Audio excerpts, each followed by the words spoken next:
All right, here we are. We are. Would you like to introduce where we are, Ms. Reineke? We're in Denver, Colorado. Denver, Colorado.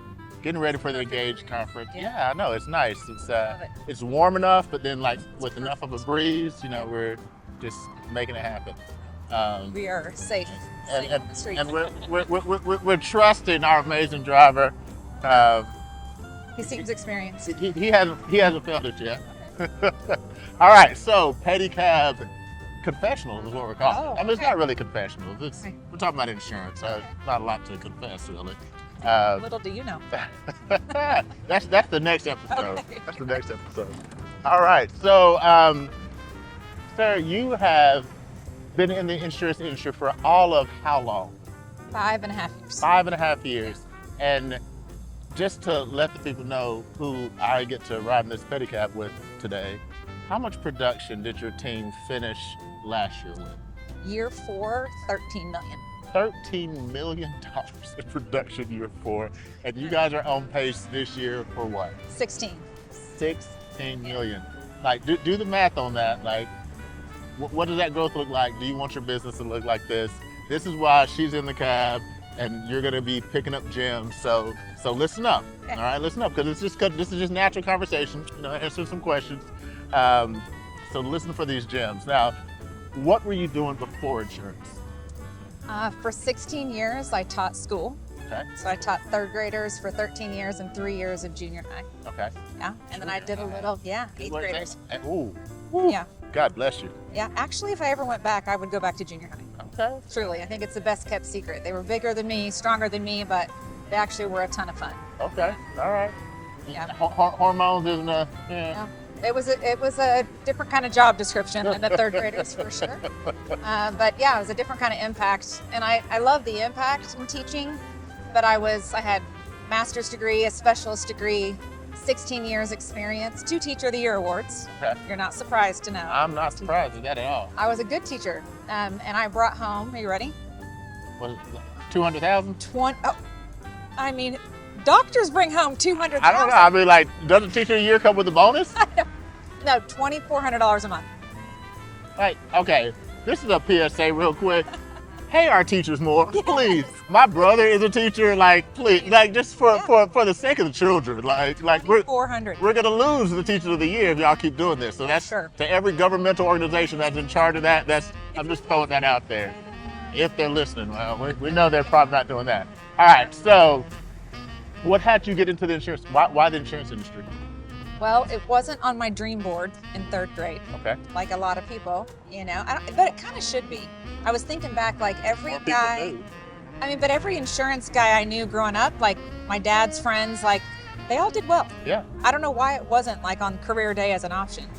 But I grew up in a small town in Missouri, and I just feel like it was which $40,000 job do you want? Teacher, nurse, dental hygienist, police officer, just very small-minded. And it's like, which 4-year degree and which $40,000 job do you want, right? So I never really thought about it, but I kind of wish somebody would have told me about it. But how I got here, I taught a long time, loved the impact, not the income, did some direct sales Okay. for a bit, sold some skincare. I really didn't care a ton about the skincare piece, but I cared about an extra $500 a month. That paid for like braces, book dresses. Hey, but right? people want skincare products, right? They do. Somebody has to A lot sell of them. people bought them. I built a big team there, and it taught me I was worth more than $2,400. That was big, and I could own my own time. Okay. And I really loved helping people be successful. Okay. So learned that there, and I loved it until I didn't, until I could no longer say with integrity, if you do what I do, you can have what I have. This wasn't the same. So I was looking for something where I could grow myself, grow a team, uncapped income, earn trips, and actually looked at another captive agency, and I didn't pass the personality test. Okay. Like a good neighbor, I would not have been a great fit there, but that's okay. We got to talk to them about maybe they need to redo that personality test just a little bit. Didn't pass. What was that? $16 million coming Yep. up this year? Okay. Yep. Well, that's all right. Yeah, big I mean- mistake. The Julia Roberts big mistake, I mean, but they're still there. They are. They're living without me, turns out. And I'm so grateful because that got me thinking about insurance. a friend of mine reached out to me and said, hey, if you're looking at that, you should look at this. Okay. And I thought, okay, and I listened and it checked off all those boxes. It was a total answered prayer. Uncapped income. I could be my own boss, but not by myself. I could make as much money as I want. I could grow an agency and make impacts for a living. And in an industry that never seems to run out of money. It doesn't, because it has all the money. Right, exactly. When I really learned about the insurance industry, I'm like, people win here. They're winning right now. And my mentor, I was like, are other people doing it? Yes. Are they doing it right now? Yes. Can you teach me how? Yes. Okay. So some really good questions to ask a future mentor. Like if you're looking at this, like, I'm interested. Like, the ideal here is we're trying to share with people, like, what is the insurance industry about? Yep. Is it a good fit for them?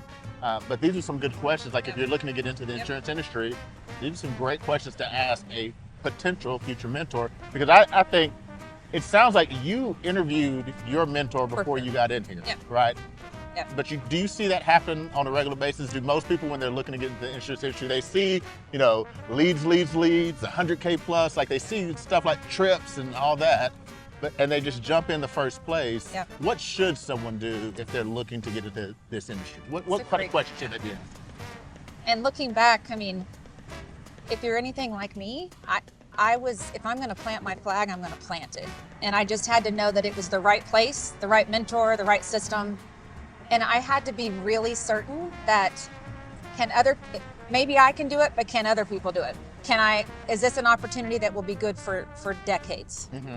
Because I had the experience in the direct sales world where it was good for a few years and then it was no longer a place where I felt like it was safe to bring people into that, right? So I needed to know that this was going to be a great opportunity for a long time, for not just me, but other people, right? So I needed to know, are there systems that are going to teach me how to make money? Okay. Are other people doing it right now?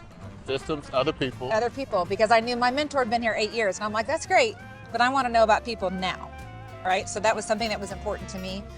I needed to know commissions, bonuses, like what's possible here. And the other big thing for me, I knew I wasn't going to be a big producer forever. I needed to know what's on the other side of the hard work.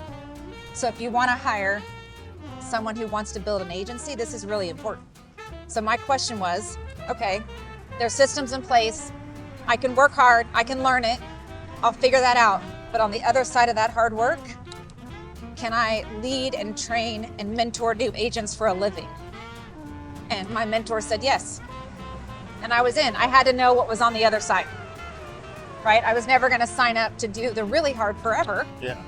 I had to know what was on the other side of it. And you right? came into this looking like you knew from the start, like you wanted to build something. For sure. Right? Like it wasn't just about producing, which you did for a time. Yep. Right, we got some bumps. Bumps. There's bumps and bruises at the beginning of this insurance Exactly. thing, right? Like you have to be able to roll with those, right? to be able to roll with them. Yeah. So you knew you wanted to build something. Yes. Agency-wise. What was like the first year? What did that look like? Whenever you first got started, what did it look like to start with that end in mind? First year, how did you kick it off? Like how did you start?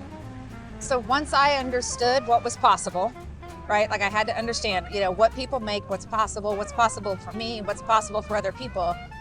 Then I was immediately interested and a little obsessed with telling other people about it. Okay. Because to me, I'm like, this is an incredible opportunity that doesn't come around very often. I don't feel like in life in general. And so I hired before I even had my license.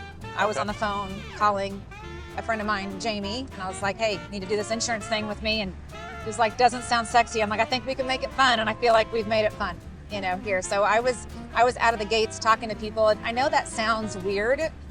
Like, well, you didn't even know what you're doing. No, but I understood there's systems in place that were going to teach me. I understood other people were being successful. And if I'm smart, I'm going to hire people that are better than me out of the gate, right? So I didn't need to know everything, thank goodness, because I still don't know a lot of things about insurance. But I know that this is an incredible company, an incredible business, $1 trillion industry, and people are coming in still being successful right out of the gates, right? So if you understand that to be true, to me, it would be selfish not to tell a whole lot of people. Yeah. Well, what I know. it sounds like you asked enough questions to find your belief. Exactly. And Once I believed, I once you was believe, unstoppable. And that's Yeah. what I see this all the time. Like when people are just like they're still waiting for something behind the curtain. Yep. You know, and it's just like, wait, it's the insurance industry. This is what it is. Yeah. Like, For a long time. yeah, for a very long time, Yep. the insurance industry's been doing this. All right, so I see we are coming up on the last leg. So a couple of quick, one response, quick question. Okay. All right. What's the most underrated skill in sales? Staying curious. Staying curious. Like that. How do you keep going when the results aren't showing up? Because it's not about me, it's about who I might be impacting today. All right. One piece of advice for a potential new agent getting into this business. One piece of advice is leverage this industry, leverage this company, change your generational financial future by just being successful one day at a time, stacking the wins, stacking the wins, stacking the wins, find a win every single day. And I would say like your mindset is so important. So find a way to start your day off right every single day, the right book, the right mentor, the right song, whatever it might be, the right movement for your body. I think I see too many agents that we lose along the way because our mindset isn't right. So first and foremost, get your head straight. I love it. I love it. Guys, coming at you from Denver, Colorado, doing a little pedicab, having fun while we're getting stuff done. Yep. I'm blessed to be here with the Sara Reineke. You'll see all the links below. If you're not already, you're probably already, if you're watching this, you probably already followed her, so I don't even have to tell you. But just in case, because the whole goal here with these interviews here in Denver is find the right mentor for you. There are so many out there, and if you find the right one, we help lift this industry in a very big way. So Sara, thank you for being brave in the pedicab ride on this beautiful, sunny. Well, thank you for having me. Appreciate you. We'll talk to you guys soon.